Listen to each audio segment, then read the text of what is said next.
So, good day, my people. I want to talk something on the issue of renewable energy. I heard some people say that renewable energy is not a reliable energy. So for me, I would say that that is a big lie. Because other sources of energy we know, like burning of fuel, we call them non-renewable energy.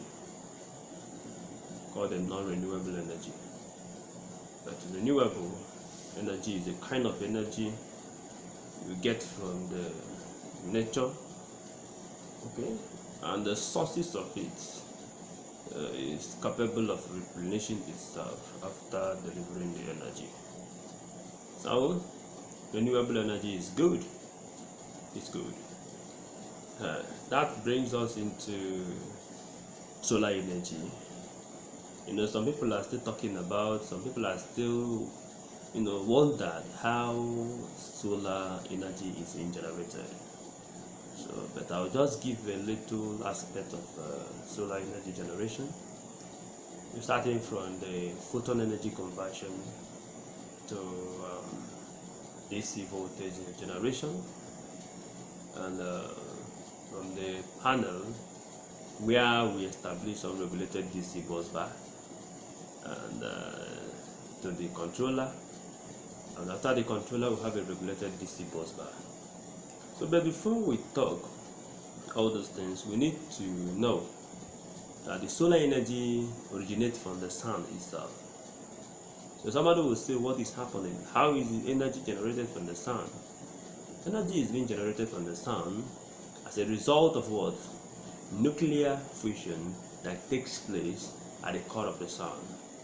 We are made to understand that the core of the sun contains 75% hydrogen and 25% helium. So helium is a stable nucleus that is formed from the combination of the isotope of hydrogen, okay, to form the helium that is stable with the great amount of energy released. So this kind of reaction is what we call the nuclear fission, okay? So you see, hot plasmas are being generated, the core of the sun is burning. So this kind of energy that is radiated out from the surface of the sun, okay, out from the core of the sun, reaches the surface of the earth. So it reaches the surface of the earth.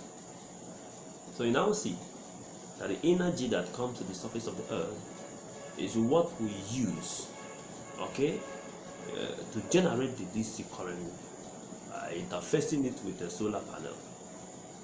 So the radiant energy is being interfaced with the solar panel so that we generate energy.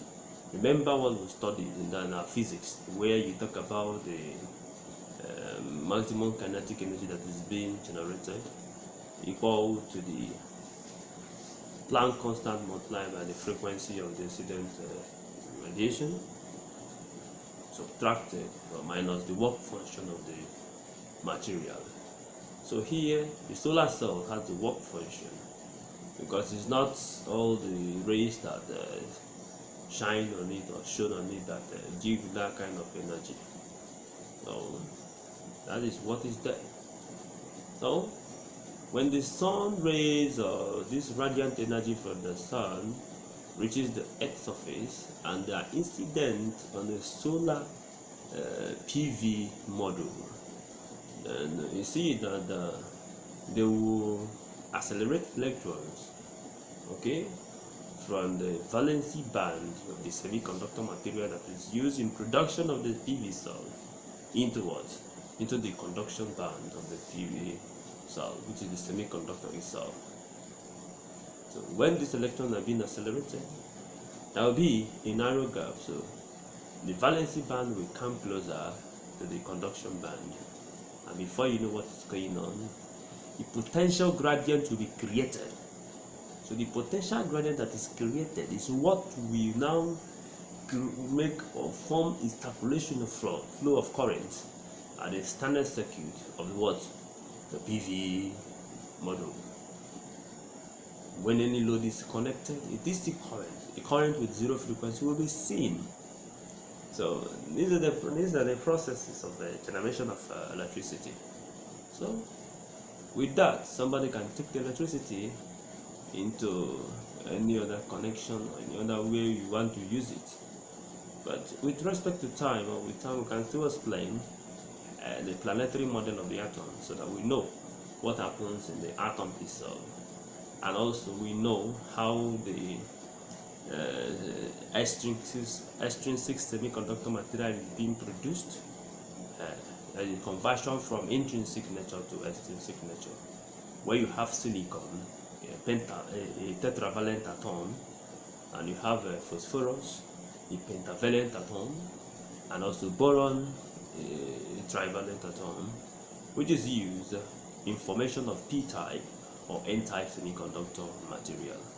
So as we go further, you see how we use phosphorus, which is a pentavalent atom, to form the n-type semiconductor material, where electrons are majority carriers and holes are minority carriers. So by covalent bonding or under chemical reaction, covalent bonding, the silicon is tetravalent, while the phosphorus is pentavalent. So they will share the electrons in a covalent nature. So whenever the impurities, which is phosphorus, is imputed into the silicon atoms, they will start undergoing covalent bonding, by which the silicon atom will bring their own electrons with respect to the electrons of the phosphorus for them to share. When they finish sharing the tetravalent electrons of that of silicon, you see that the remaining electron that will be there will go and bond with that of silicon. The silicon will go and bond with the phosphorus. Then the other place of completion of the covalent bonding will be open. So there will be a sex electron there. The electron has been entered, that place is open. Or the sex electron there will be wandering. So we have created insufficiency of proton, which is whole, and a sufficiency of electron, which is the negative carriers or majority carriers there. So the majority carriers there makes the material to becomes an n-type semiconductor material in its extrinsic formation or state. So the rest of the process is what we see in that of p-type semiconductor material, and where you use boron, which is a trivalent atom, to do a covalent bonding with that of the silicon. So you see that after successful bonding of 3 electrons from the silicon and from the boron too, we now see that that will be the silicon materials will now bring another electron to bond. But there's a situation where you see that the boron has finished the bonding with this trivalent atom, trivalent electrons. So it can't go like that. But we need to stop this one here so that we do further. We still have so many things to do: the fabrication or the creation of a p-n junction semiconductor material, the forward bias and reverse bias connection of the semiconductor materials, then the process of conduction when the sun rays are incident on the PV panel. So all these things are the things we still do as time goes on. So but we hold this one for now. So thank you and God bless you.